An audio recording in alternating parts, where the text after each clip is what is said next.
सबसे पहले भगवान भोलेनाथ के चरण में प्रणाम करतानी हमार प्रणाम स्वीकार होखे।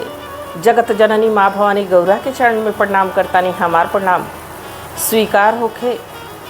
सगरो देवी देवता लोगन के चरण में प्रणाम करतानी हमार प्रणाम स्वीकार होखे।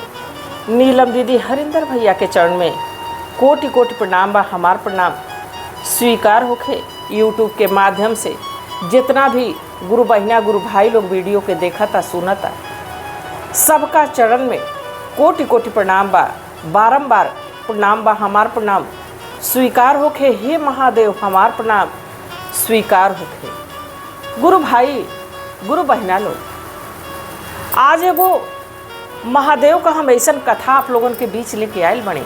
ऐसा में करुणा बा, एमे ममता बा, एमे दुख और सुख दोनों का संयोग बा।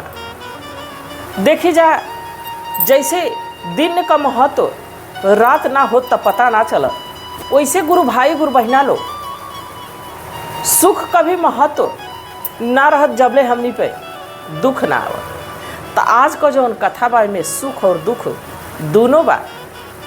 कथा के बड़ा प्रेम से पूरा आप लोग सुना, काहे से कि जब महादेव की ही गुणगान होता, जब उनकी ही महिमा का बात होती है, तो एक आधा अधूरा कबो ना सुने के चाहिए। कौनो कथा पूजा में जाए, कोनो आरती पूजा आप करब तो यह सबका कहनाम होला। ये संत महात्मा लोगन का कहनाम है कि कोनो भी ज्ञान ल तो ओके पूरा लेवे के चाहिए। ऐसे कि आधा अधूरा हमेशा कष्टदायी होला, हमेशा परेशानी में डाल देला। तो कथा के पूरा सुनब जा। आ कथा अगर जो आप लोगन के नीमन लगी तो जब भगवाने का कथा बा तो नीमन तो जरूर लगी। एके ज़्यादा से ज़्यादा आप लोग शेयर करब जा ताकि महादेव का कथा और शिव भक्तन तक पहुँच सके। आ चैनल के सब्सक्राइब भी कर ले ताकि जवन भी वीडियो पड़े वो आप लोगन तक सबसे पहले पहुँची जाए। देखी जा, एक जानी राजा रहना। ए राजा के 5 गो बेटा रहनी जा। आ बड़ा दुलार का सबसे छोट उनका एगो बिटिया रहली।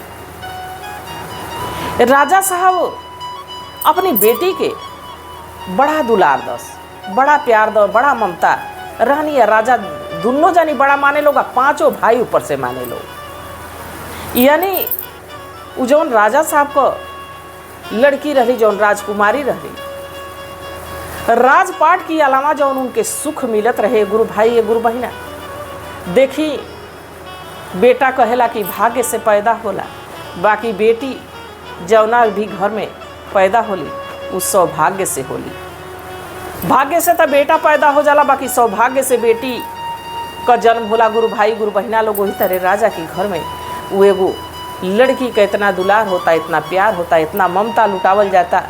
दोनों पति पत्नी उनके अपनी नज़र के सामने राखे लो,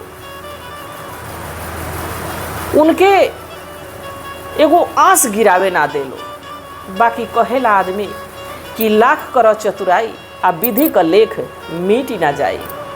गुरु भाई गुरु बहिना लो, भाग्य से ज़्यादा और समय से पहले कुछ मिले वाला नहीं है। लड़कियां जब 10 से 12 साल का भइल बड़ी तो राजा साहब का बड़ा शौक रहे कि लड़का तो हमारा कुल बड़ बड़ा सा, बाकी उन्हनी से पहले हम अपनी लड़कियां का शादी करो, हम कन्यादान करो। अपनी लड़की खातिर के वो लड़का खोजे लगल। आ छोटहने पर वो लड़कियां का शादी कर दी।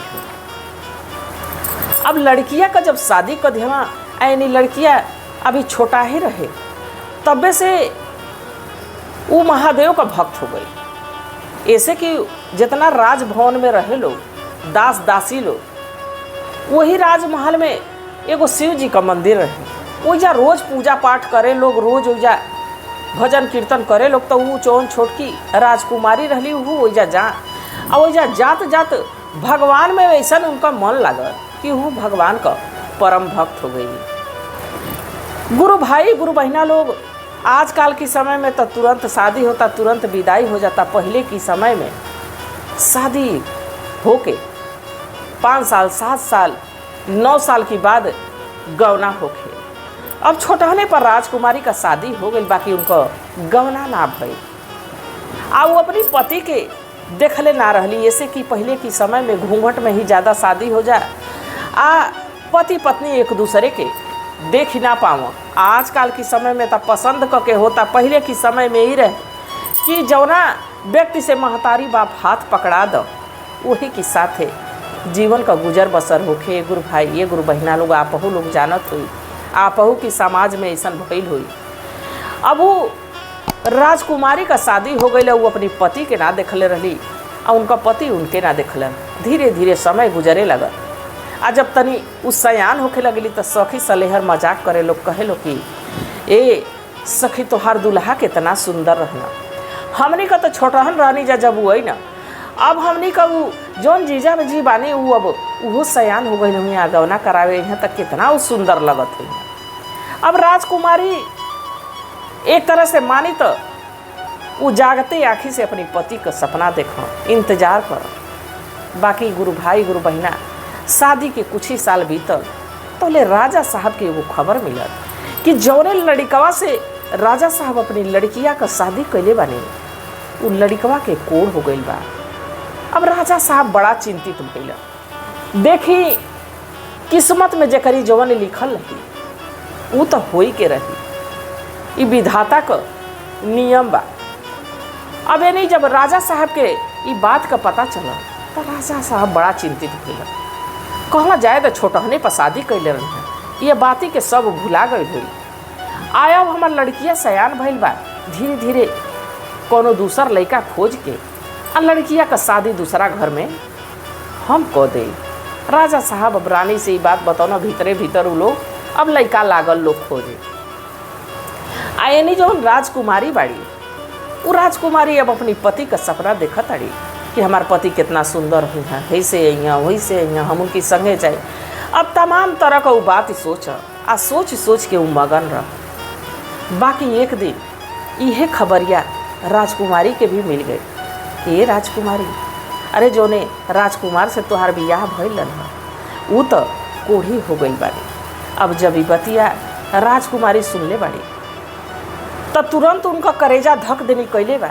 आ वो सोचा ताड़ी कि हमार पति इतना दुख में बानी, इतना परेशानी में बानी, हम ही जा राजमहल में सुख करतानी, हमार सेवा खातिर हजारों गो दास दासी लागल बा, आ हमारे पति का के सेवा करत हुई।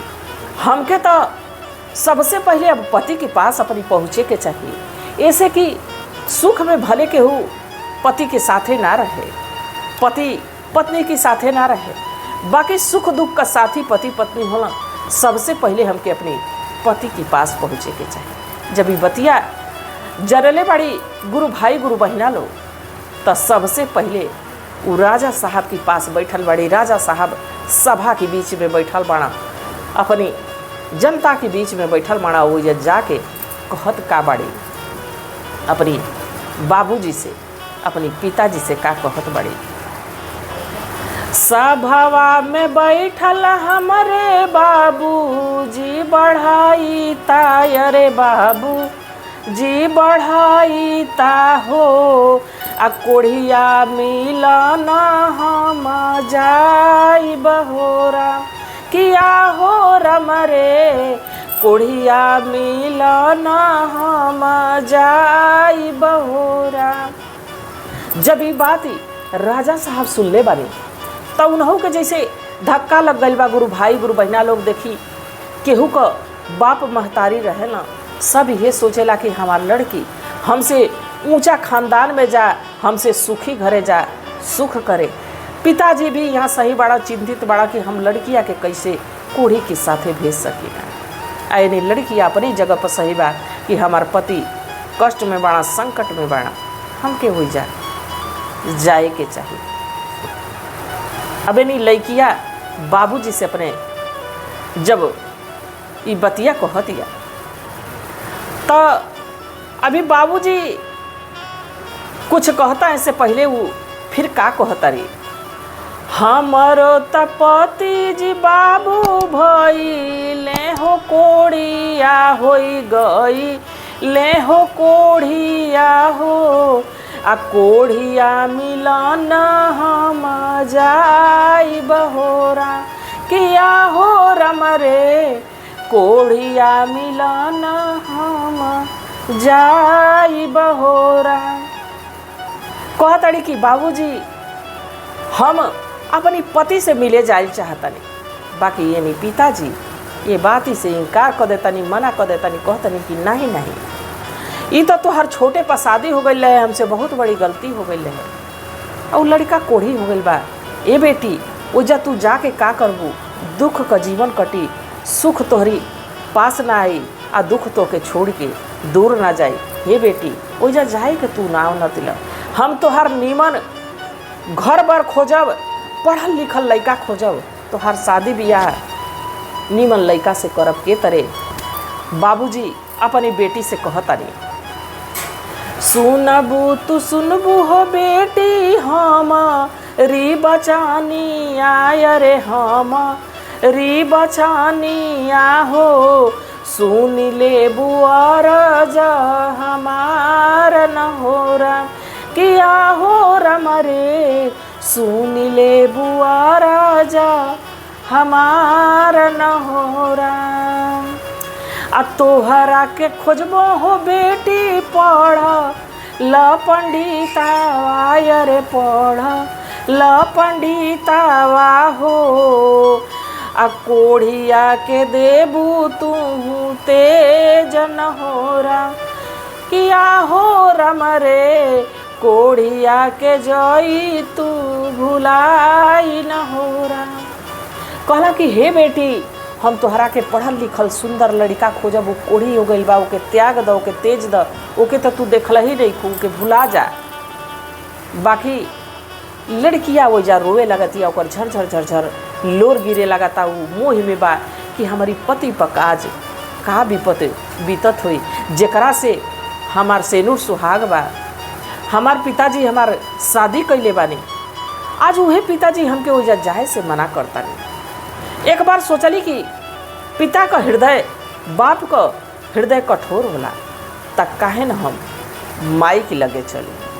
आ जब वो माई की लगे जातड़ी तो अपनी माई से कहतड़ी कि ए माई हम तोहरा से एगो बात कहतानी, हम अपनी ससुरा जाइल चाहतनी, हमार पति के कोर हो गइल बा, उनके हमार जरूरत ही बा, हम ओइजा जाइल चाहतनी। भैया महतारी देखी बेटा खातिर के महतारी तो महतारी है ही, बाकी बेटी खातिर के आपन आत्मा एक तरह से काट के रख देली, अपन हृदय काट के रख देली। ऐसे कि 10 गो बेटा का गुजर हो जाई, बाकी गुरु भाई गुरु बहना लोग बेटी ऐसा चीज है कि जौना के महतारी बाप जन्म तो दे सकेला, बाकी ओकरी करम का भागीदार ना हो। ऐसे कि दूसरा के घरे लड़की के जही के बाद अब वो जवन रानी बाड़ी उहो अब एकदम दुखित हो जाता डी। उनका यह सोच बा कि हम अपनी लड़किया के कहीं बढ़िया लड़का खोज के सुंदर लड़का देख के हम बियाह कर दे। अपनी पिताजी से तई बतिया कही के अबे कैली कि हम कोढ़ी के हैं जाइल चाहतनी, उ जाए नहीं खदे।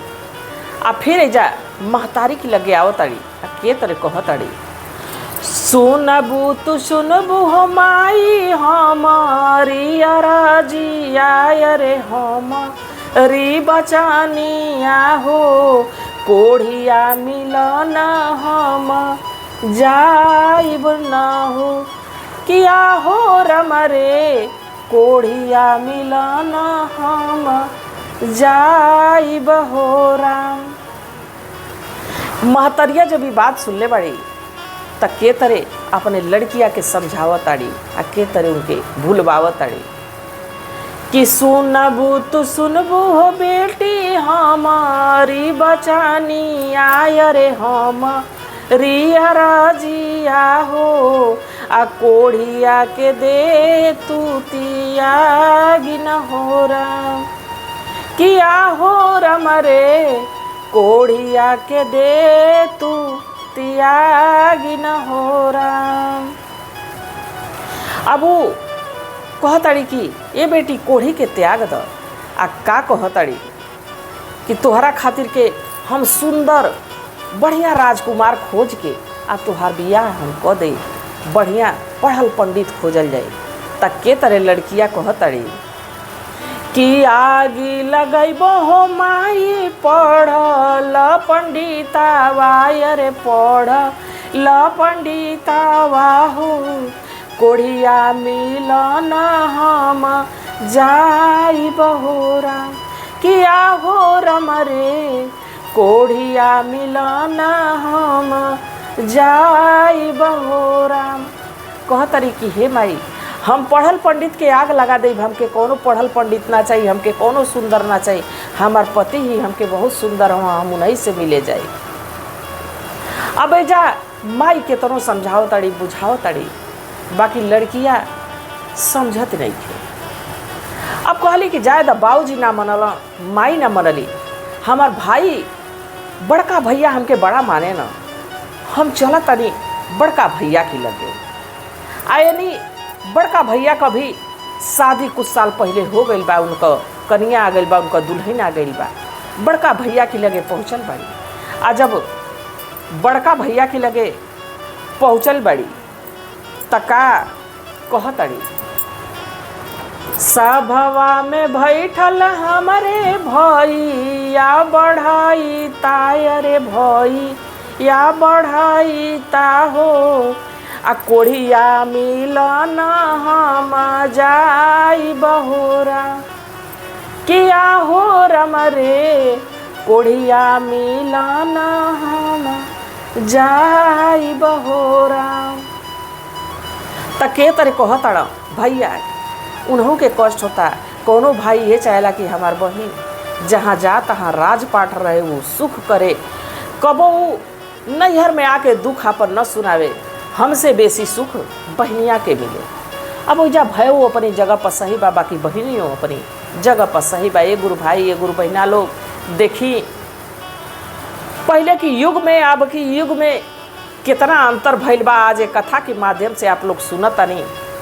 लड़किया कहतिया जब भैवा से, तब भैवा लड़किया के तरह समझावतानी कि तू सुनबू हो बहिना हम री बचानी आय रे हम री राजिया हो आ कोढ़िया के दे तू ना त्यागी न हो राम। किया हो राम रे कोढ़िया के दे तू त्यागी न हो राम। तोहरा के खोजबो ए बहिना देशवा के राजा, रे देशवा के राजा हो आ कोढ़िया के दे तू त्यागी न हो राम। बहनिया एजा बड़ा दुखी भइल बा कि हमार बाबूजी ना मनला, जौना कोख से हमार महतारी जन्म देले बड़ी ऊ ना हमारी दुख के समझली, हमार भाई भी नहीं ख समझ। का कहताड़ी के तरी कहताड़ी आग लगैबो हो भैया देशवा के राजा रे देशवा के राजा हो आ कोढ़िया मिलन हम जाई बहोरा।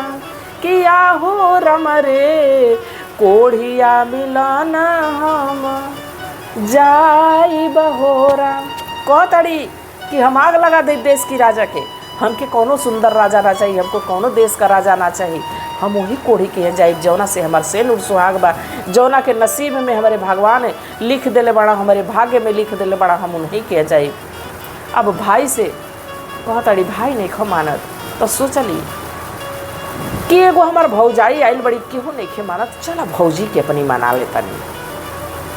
आ देखी गुरु भाई गुरु बहिना लोग संजोग से घरवा में राज में जौन बड़की पतोहिया बाड़ी उ शिव भक्त आइल बड़ी, वही मंदिरवा में गइल बड़ी, शिव का आराधना करे, शिव का चर्चा करे, भजन करे। आ वही जा लड़किया पहुँचली बा। आ जब दूरवे से भौजैया के देखले बा तो दौड़ के ओके लिपट गई बा। गुरु भाई गुरु बहिना लोग देखी सखी सहेली तो सब होला, बाकी जवन ननद अपने भौजाई के अपन सहेली बना ले, अपन दुख सुख कही, तब भौजाई भी अपने ननद के उतने मान सम्मान दे। ये गुरु भाई ये गुरु बहिना, एक कथा में आप लोग सुनब, एक कथा के आप लोग प्रेम से सुनी आ एकर पूरा दर्शन करी कि देखिए में नंदी का कहती अपनी भौजिया से। सुनबू तू सुनबू हो भौजी हमारी बचानी आय रे हमारी राजिया हो, आ कोड़िया मिलाना हम जाई बहोरा, किया हो रम रे कोड़िया मिलाना हम जाई बहोरा। एजा बड़ा दया आयल बा भौजैया के। देखी जे शिव का भक्त रहेला ओकरी भीतर दया भाव बहुत रहेला। ऐसे कि हमनी के महादेव इतना दयालु हैं कि अपन राजपाट सोने का लंका अपनी सुख सुविधा के बनौनी, बाकी भक्त की कहला पर तुरंत दान कर दिहनी। भगवान अपने भक्तन के कबो उदास कबो उन्हन के संकट में परेशानी में ना छोड़ेनी।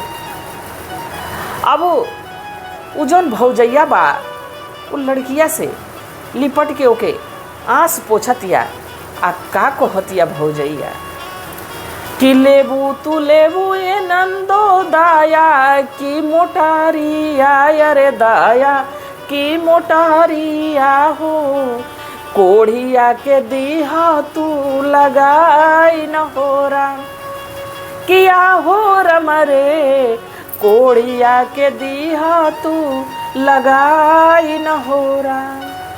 कहतड़ी कि ये नंदो हाई भगवान का भभूति है, हाई महादेव का भभूति है, एक लेके जा आओ तोहर पति के जहाँ जहाँ कोड़ भइल बा उनके शरीर में लगा दिया, अब भगवान का नमः शिवाय का जाप करिह, उ चाहिए तो सब कुछ बढ़िया हुई।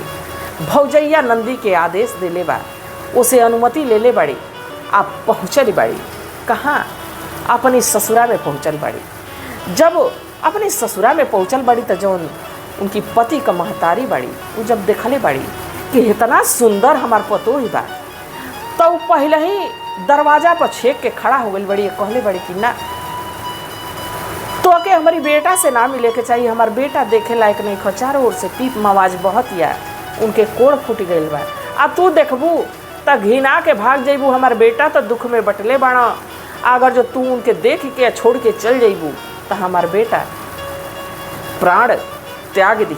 गुरु भाई गुरु बहिना, केहू के दुख में कबो हंसे के ना चाहिए, केहू के दुख में कबो मजाक ना उड़ावे के चाहिए, और करी दुख से कबो घिनाए के ना चाहिए। ऐसे कि दुख केहू की भागी नहीं खे कि खाली हम ही के दुख होई आप के ना होई, या चाहे आपे के होई हम के ना होई। दुख कबो केहू पर आ सकेला, परेशानी कबो केहू पर आ सकेला। अब जब लड़कियां कहले बाकी नहीं अम्मा जी ऐसा नत करी, हम अपने पिता का बात ना मननी, अपनी महतारी का बात ना मननी, अपने भाई का बात ना मननी, हम महादेव का शिष्या हैं आ महादेव की शिष्या की कहला पर हमें जायल बनी। अब हमके आप ठेकान ना दे तो हम लौट के करी दुआरी जाए, हमके तो हमारी पति का ही सहारा बा, हमारी पति का ही साथ। जब ही बचनिया ससुई सुन ले बा तो वहू का हृदय भर आयल बा कि इतना सुंदर इतनी सुशील लड़की हमरे लड़का से कर शादी भइल बा। आई आज हमारी लड़का के देखले नहीं की, बाकी तो वो लड़का खातिर छटपटा तड़ी ये के मिल देवे के चाहिए, कि वो लड़का के लगे जाए देवे के चाहिए। गुरु भाई गुरु बहिना, ये दृश्य का दर्शन आप लोग करें कि के तरह वो लड़कियाँ वो कोढ़ी लड़का के पास पहुँचल बाड़ी। आ वो लड़का जौन राजकुमार बाड़ा उनकी पूरा शरीर में कोड़ फूट गई बा, कहीं से मवाज बहता कहीं से खून बहता, देख के घिनाए लायक शरीर भइल बा। बाकी तो लड़कियाँ गई बा दौड़ के हास बांध के उनकी लगे पहुँचल बा, उनके अपने गले से लगौले बा, उनका पैर छुअले बा, कहले बा कि अब इन हमार भाग्य नीमन बा कि हम समय से जान गए, नहीं हमार सेनूर बच गई, ना जाने का भइल रहे, हम आपको बहुत सेवा करो। और लड़कियाँ वही भभूति के, भगवान की वही भभूति के अपनी पति की अंग पर पुतले बा, उनके रोज नहवावे धोआवे, सेवा करे, उनके कपड़ा लत्ता पहिरावे। आ कुछ ही दिन में गुरु भाई गुरु बहिना लो वो राजकुमार निर्मल हो गई ना, कोमल हो गई ना, वही तरह सुंदर शरीर हो गई, इतना उस सेवा कैली। आ जब उनका पति ठीक हो गई ना, निमन हो गई ना, तो अपने पति के लेके वही अपने नैहर में अपनी भौजाई की है वही मंदिर में पहुँचल बाड़ी। आ जब पहुँचल बाड़ी तक का अपनी भौजैया के दौड़ के गले लगा के कहताड़ी कि तोहरा गोदिया हो भौजी खेली है ललाना वायर खेली है बला कावा हो जुग जुग रहबू ये हवा तन हो राम किया हो रम रे जुग जुग रहबू ये हवा तन हो राम। सुनबू तू सुनबू ये भौजी हम री बचानी आया रे हम री बचानी हो आ गुरु जी के कृपा भैली आज न हो राम किया हो रम रे शिव जी के कृपा भैली आज न हो राम। कहतड़ी कि हाई देखो तोहार नंदोई बाणा इतना सुंदर इनका शरीर हो गई, हम धन्य हो गई भौजाई, तू कहलू कि ले जाही दया का मोटरी बा, यही के तू अपने पति का लगई, अपने पति का सेवा करिए, ऊँचहिया से सब बढ़िया हो जाए। देखो उनका कृपा भइल बाकी हमार पति ठीक हो गई। अब दोनों ननद भौजाई मिलल बड़ी सा अपने पति के लेके गईली, अपने पिताजी से मिलवली, अपनी महतारी से मिलवली, अपनी भाई से मिलवली। अब बड़ा खुशी खुशी धन दौलत दे के अपनी लड़की का गौना कैले बालो वही राजकुमार संगे विदाई कैले बालो। तो गुरु भाई गुरु बहिना लो अगर जो पत्नी सतीव्रता बा पतिव्रता बा तो पति पर कितनो कष्ट आई कितनो परेशानी आई ओके क्षमता बा कि अपनी पति का प्राण तक वापस लेके आयल बा। इतिहास गवाह बा कि सावित्री ऐसा जौन सती रहली कि सत्यवान का प्राण यमराज से छीन लेली। तई तब मात्र एगो दुख बा, एगो संकट बा, एगो परेशानी बा। तो आप लोगन के कथा कैसा लागल आप लोग कमेंट में जरूर बताइए जा। कथा के बाद हर हर महादेव जरूर लिखल जा, काहे से कि महादेव का नाम लिखला से बोलला से सारा कष्ट सारा दुख सारा परेशानी कट जाला। तो देखी दुख सदा बनल ला रहेला, वैसे ही सुख भी सदा ना बनल रहेला। दुख सुख के बिना दोनों का महत्व ना बा, जैसे दिन और राति का। तो हम महादेव से ये प्रार्थना करो, ये भोलेनाथ से प्रार्थना करो कि हे भोलेनाथ हे शिव गुरु सब गुरु भाई सब गुरु बहिना पर आपन दया दृष्टि बनाई, यही कामना के साथ हर हर महादेव।